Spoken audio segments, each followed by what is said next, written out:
See, this is why I live in California. Right, buddy? Nice and warm in here, huh? Mm-hmm.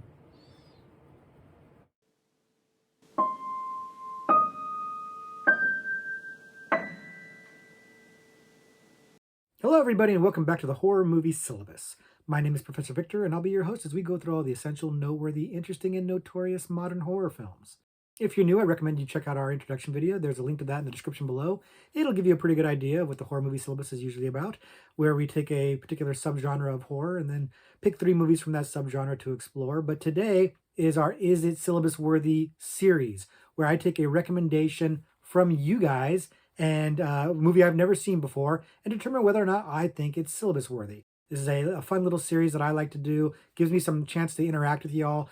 Gives me a chance to catch up on my to watch list, which is getting extensive thanks to wonderful recommendations from you guys on the comments of my videos. So this has been going very, very well so far, and hopefully today will be no exception. As you no doubt have seen from the thumbnail or the title of the video, the movie that we're going to be talking about today is a movie called Wind Chill. And Wind Chill was recommended to me by Sarah, aka the Rose Bride, friend of the channel and friend personally. She recommended this in the Christmas subgenre video. So I know that it's probably a Christmas related horror movie. And I did actually know a little bit about this movie ahead of time because I'd heard of it before. It was on my, vague to watch list before I had the formal to watch list for the channel. And so I kind of knew what it was about. I knew it had Emily Blunt in it, and I knew that it was about a couple of college kids going on a car ride. And that was about all I knew. And then I had some preconceived notions of what I expected from the movie. But we'll get into all that in just a minute here as I go ahead and give you my little review of the movie, where I talk about what I liked about the movie, what I didn't like about the movie, basically kind of give you a feel for my experience going in relatively blind to this viewing experience. And then after that, I'll discuss whether or not I think it's worthy of being on the horror movie syllabus, whether it makes the cut, if you will. For those of you that are in cold weather, go ahead and get your parka on as we go ahead and explore Wind Chill. Like I said, the recommendation that I'm looking at this week is Wind Chill. Wind Chill came out in 2007 and is a unexpected movie in the sense that what I thought I was going to get, what was kind of sold to me, at least as far as I can remember, the marketing of the movie was not what I got, for better and for worse. The movie wound up being a pleasant surprise, but also maybe had some issues because of that surprise. But we're going to get into all of that in just a minute. First, if you haven't seen the movie is about a college student played by Emily Blunt who is looking for a way to get home for the holidays and winds up taking a ride from a ride board at her school with a gentleman she's never met before, another student. And he seems kind of off. He seems a little strange. And maybe he's not quite everything that he's saying he is, and maybe things aren't quite what they seem to be. And as her suspicions get aroused, hijinks begin to abound, as they tend to do in movies like this. But then the movie goes other places that, of course, we're not going to spoil for you in case you haven't seen it before. But if you haven't seen Wind Chill, I would recommend trying to go in knowing as little as possible, which is going to be kind of awkward because I'm about to talk about this movie and tell you about it. But I'm going to try to do that without spoiling it too much because I don't want to spoil it for you. But it's going to be difficult. So you'll forgive me if I get a little bit vague. In fact, even my little synopsis of the plot was probably a little bit vague, and that's by design. The strength of the movie is that it isn't all that it seems to be. And maybe that in and of itself is a little bit of a spoiler, but I don't think that alone will ruin, or knowing that alone will ruin the experience for you. I think that the movie kind of comes at you thinking it's going to be one thing, and I think that's good. And that's what happened to me for sure. I went into this movie expecting it to be some sort of stalker slasher type movie, maybe kind of coupled with like nature and isolation style, trapped in the elements kind of movie. And it is. It is absolutely that stuff, but it's also so much more. And that was a refreshing surprise. The movie definitely works. It has a couple of things about it that hinge on the fact that they got quality actors for the movie, namely Emily Blunt, who is good in the movie, and I like Emily Blunt. I am a fan of hers. I think she's really good. I find her to be charming, and I think that's important for this movie because she's not the most likable character in the movie, especially early on. She comes off pretty abrasive and rather unlikable, but I stayed in it because it was Emily Blunt, and I like Emily Blunt. So I was willing to give her character a little bit of a pass, a little bit of rope, so that she could kind of get to the character development portion of the movie. But it would have been hard. If I had seen this movie in 2007 when it came out, I probably wouldn't have really known Emily Blunt. I definitely wouldn't have been as familiar with her as I feel like I am now. And so I don't think I'd have had the same affinity for the actress. And as a result, I think I would have found the character to be very unlikable. And I think that's partly by design in the sense that you want to see this character arc, which there is, and it's actually a pretty good one. But it also is a bit of a challenge because she's abrasive and unlikable for a good chunk of the beginning of the movie. And I think it would be a lot harder for people to stay in the movie and relate to her without knowing Emily Blunt. So Emily Blunt is a big asset, and if you like Emily Blunt, it's a big asset to enjoying this movie. The guy giving her the ride in the movie is played by Ashton Holmes, and I'm not as familiar with him. He's got a somewhat recognizable face, but when I looked him up, I didn't really nothing stood out as something that I would remember him from. I think I've seen him in things, but nothing that was memorable to me. But he was solid in this. He gave a performance that was giving what it needed to give at the time that it was needed. And that's the only way I can say it without spoiling the movie too much. He was doing the right thing acting wise at every point in the movie for what his character was going through and what was revealed about it. And again, I don't want to spoil things, so I'm going to tiptoe around that. Suffice to say, he was solid. He was good. He didn't blow me away or anything like that, but he never took me out of the movie either. And then the third notable actor in the movie is Martin Donovan, who I'm a fan of. He's a very good actor who is sadly wasted here. He doesn't have nearly enough to do. And again, I have to traipse around this a bit because I don't want to spoil the movie too much. But he doesn't. He's underutilized in this movie by design, frankly. But it's a missed opportunity because an actor of his caliber and his talent could have been used better, and probably the movie would have benefited from him being used a little bit better. But alas, he wasn't. So it's a little unfortunate. But when he is on screen, he is good. So the acting is solid, and the premise of the movie is solid. Perhaps the biggest strength of the movie is this premise, and I don't mean the premise of girl goes with a strange guy from her college to go on a road trip out in the middle of the snow and hijinks abound, which is not a bad premise, but it's a pretty rote premise from a horror movie perspective. What I mean is setting up what seems to be that rote horror movie thing and then taking a sharp left turn at some point into a completely different kind of movie. The best way I can analogize this is to point out the movie From Dusk Till Dawn. If you're familiar with From Dusk Till Dawn, you know how it starts out as one kind of movie and then about halfway through becomes a completely different kind of movie. And if you've seen it, you know what I'm talking about. If you haven't seen it, you should see it. But this movie does a similar thing. It has a change partway through the movie, a little more than halfway through. And I wouldn't call it like a twist ending or even really that much of a twist. It just goes from being one kind of movie, the kind of movie that you thought you were getting, into a different kind of movie. And that felt refreshing to me. It's not like it's the first movie to do this, but it was a refreshing change because while the movie set up a premise that was perfectly fine, perfectly enjoyable for a horror hound like me, and it was executing it perfectly fine also. It felt nice to know that all of a sudden I really didn't know where this movie was going.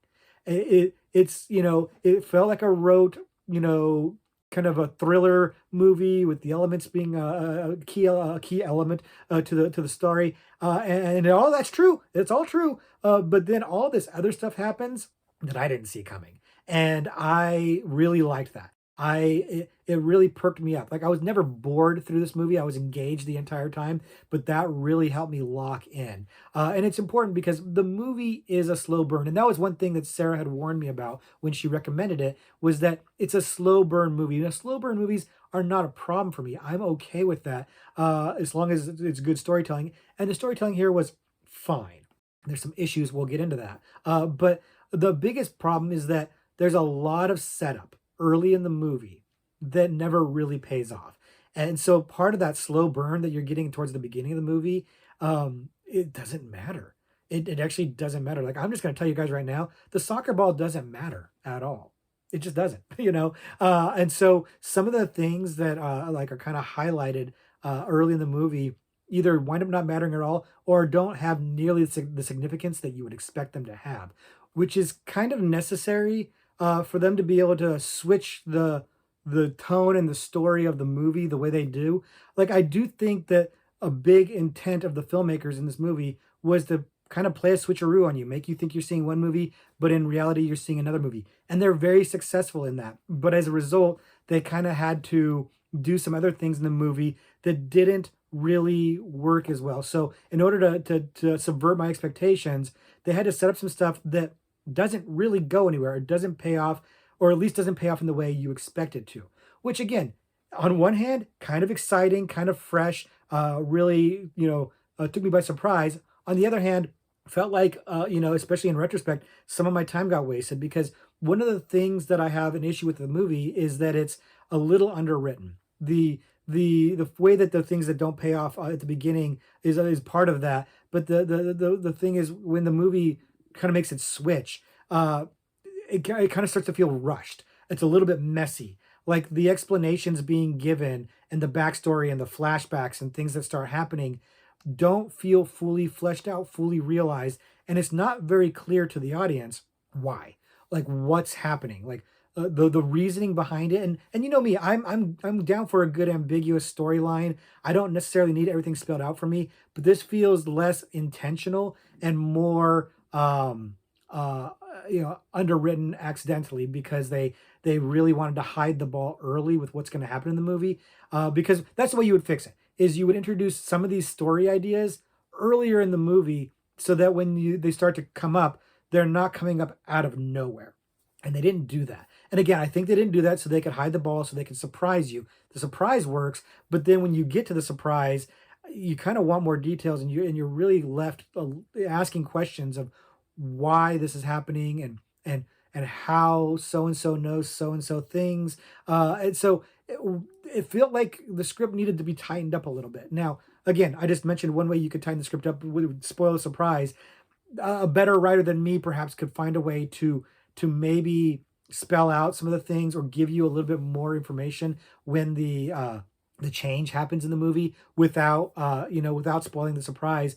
But that would probably add runtime to the movie. And as I mentioned earlier, it's already a slow burn. It already feels slightly long, not a bad long, but if you added 10-15 minutes to it or more, God forbid, it would feel too long. So that's the challenge of this movie, is in order to give it more backstory or more foreshadowing or more explanation or whatever it is that you would need to do to smooth out the rocky third act, would also either undercut the surprise and tip it early, or would make the movie drag a little bit. So kind of a rock and a hard place for the filmmakers. I understand that. And as a result, the movie, while a little bit sloppy at the end, a little bit messy, still winds up being a good time. I'm never bored. I never have a bad time with this. It has goodwill, and it doesn't really, spend it or waste it. I am satisfied by the end of the movie. I do feel like the movie ran slightly longer than it could have. It looked like it had a really great ending, and I was going to say it really nailed the ending, but then it kept going for about another 3-4 minutes, and I was like, well, okay, maybe not. But I did like where the story went. I did like the character development that happened. Again, it felt a little bit rushed, could have used a little bit more of smoothing that out as the story went on. It feels a little rushed, a little abrupt, but I liked it. I still liked where it wound up. I like where the characters wound up. I like where the story wound up. I liked that it surprised me and I didn't know where it was going and I was kind of just along for the ride. So there was a lot to like about the movie. I just think they missed making a really great movie and merely made a good movie. And nothing wrong with good, but does good make the syllabus? Well, let's find out. So now's the time where we ask, is it syllabus worthy? And the answer is no, that it's not, for the reasons I'm just talking about. Good movie, not a great movie. I enjoyed it. I had a good time with it. I would probably watch it again and maybe be interesting knowing where it's going to go to see if maybe on repeat viewings I can see little hints or clues of where the story was going. But I don't think that's going to be the case. I think they really did hide the I don't want to say twist because it's not really a twist, but the change in the story. I think they did a pretty good job of hiding that intentionally, and it works. But like I said, that third act gets a little rocky, and then so is it good enough to make the syllabus? Not for me, not because again, as usual, the spots where I would try to put it, it wouldn't really fit.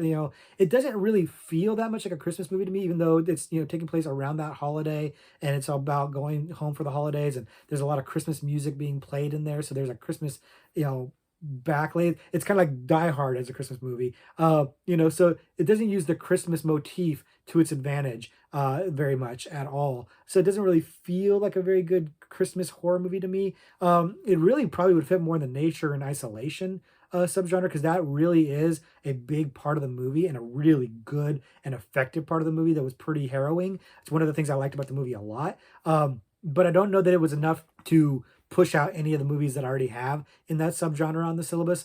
In fact, I know it's not. So once again, it's really like it's up against too stiff of competition, and because of the way the movie changes, I'm not quite sure where else I would put it. There are a couple other categories that maybe it would qualify for that I won't say because again, I don't want to spoil a movie, but maybe there's some other places it could go, but for me it probably just doesn't quite make the cut. I do like that they changed the movie up on me. I do like that they, surprised me, subverted my expectations. That's great. It just not enough to outweigh some of the third act shortcomings and not enough to push out some of the really great films that are already on the syllabus. But that's just me. I'd be curious to hear what you guys think about it. So if you've seen Wind Chill, let me know in the comments below what you think of it. Sarah, I already know what you think of it, but the rest of you, I'd really like to know what your thoughts are on Wind Chill. Am I being a little too harsh on it? Am I not being harsh enough on it? Were any of you able to predict where it was going? Because I sure wasn't. And I thought that was the best part of the movie was I did not know where in the world it was going. So it's one that I would say go ahead and check out. I would recommend it. I just wouldn't put it on the syllabus. So if you haven't seen it, by all means, check it out and let me know what you think of it because it's definitely worth your time. But now it's the time for us to check out a horror trivia pursuit card. As you guys know, I like to read a horror trivia pursuit question here on camera and try to answer it and give you guys a chance to answer it too. And let's go with I don't know, the supernatural category on the card. Why not? Question is, all the footage in 1999's The Blair Witch Project is meant to come from how many cameras used by the backpackers? Hmm. So immediately, I'm pretty sure I know the answer because I know me some Blair Witch. And then, as I tend to do, I'm trying to talk myself out of it. And I'll explain all of that in just a minute, but I want to give you guys an opportunity to think about it too. We have talked about the Blair Witch Project on the channel, and I've mentioned it multiple times because I really love the Blair Witch Project. In fact, go check out the video where we talk about the Blair Witch Project because I have a pretty funny story about my first experience seeing that. And I don't want to waste time repeating that story here, but it was a wonderful viewing experience. I really do feel like people who saw that movie early before all the secrets were revealed about the movie, had a better experience than people who saw it later. I also think that modern audiences struggle with it a little bit more, but I do think it's an excellent movie. I really enjoy that movie. I really enjoy the lore around it, and I watched that movie a lot when it came out. I really dug into the lore. I really got into Blair Witch. If I got Blair Witch fever, I was super into it. I even like the sequel, so do with that what you will. But and I'm talking about Book of Shadows too. I'm not talking just about the Blair Witch reboot thing. I liked Book of Shadows. come at me. But the question here is, how many cameras are they using? How many cameras are they supposedly using? Now, we all know it's a found footage movie, so they're not really just using those cameras, but how many cameras are in universe? How many cameras are supposed to be being used? And I have my theory. So I'm giving you a little bit of time to think about it. So I'm going to start talking out my theory here. So I have one answer, and then logic dictates that maybe there's another answer, but I'm pretty sure I'm right. So hopefully you've got your answer. Hopefully I've prattled on long enough to give you an answer. Now I'm going to explain my reasoning in depth. I'm going to give you my answer. My answer is 2 cameras. But the thought process, the thing that's trying to talk me out of 2 cameras, is that there are 3 characters. There's Heather, Josh, and Mike. All 3 of them get lost in the woods. So there's 3 characters. So logically, you're thinking 3 characters, 3 cameras. But Mike is a sound guy. And I believe I want to say 99% sure that there is a camera that Heather's using, and there's a camera that Josh is using, and Mike is doing sound, and there's just 2 cameras.